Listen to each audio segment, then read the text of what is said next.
Go to Heidi Pett first, though. She is in Tyre in southern Lebanon. And Heidi, we're 1 hour into this reported ceasefire. What is the situation there in the south?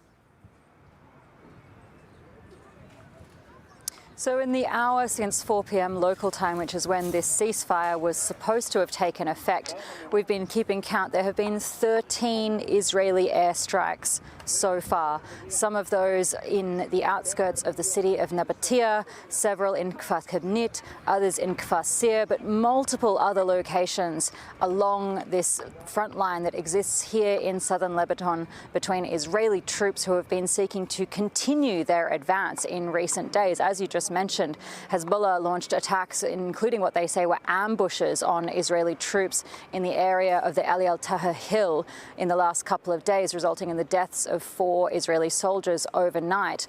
And then we've had this announcement of this ceasefire at 4 p.m. US officials speaking to various news organizations and some Israeli officials as well, unnamed but quoted in Israeli media, saying that this ceasefire had taken effect. But once again, here in southern Lebanon, it's not feeling like very much of a ceasefire. You know, if we're talking about 13 Israeli airstrikes, continued Israeli artillery shelling as well at multiple locations. And we've just had an update in the last couple of minutes, in fact, from Lebanon's Ministry of Public Health that the toll from midnight until this afternoon in this latest round of escalation, 47 people have been killed here in southern Lebanon. That includes a number of women and children, and 97 wounded. And that is a result of strikes on what Israel has characterized as Hezbollah targets. They say they've struck more than 100 in the last 24 hours. They say they've hit command centers in the Bekaa Valley and a number of other locations. But what they have also hit,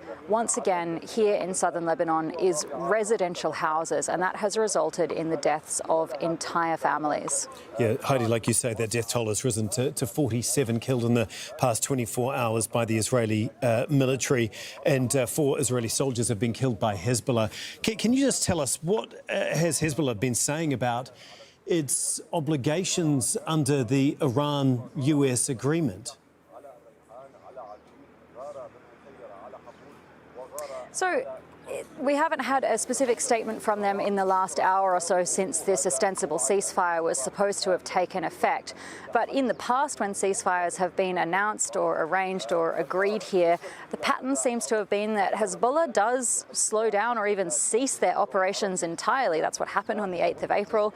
But we see this continued Israeli activity, and so then we get this blame game, right, where the Israelis say that they're responding to ceasefire violations by Hezbollah. Hezbollah says, well, hang on, there have been 13 airstrikes since the ceasefire has taken effect, which I presume is a statement that we're going to see coming from them in the next couple of hours. And what it results in is the deaths of people here in southern Lebanon. Thank you so much, Heidi. Heidi Pett for us there with the latest out of Tyre in southern Lebanon.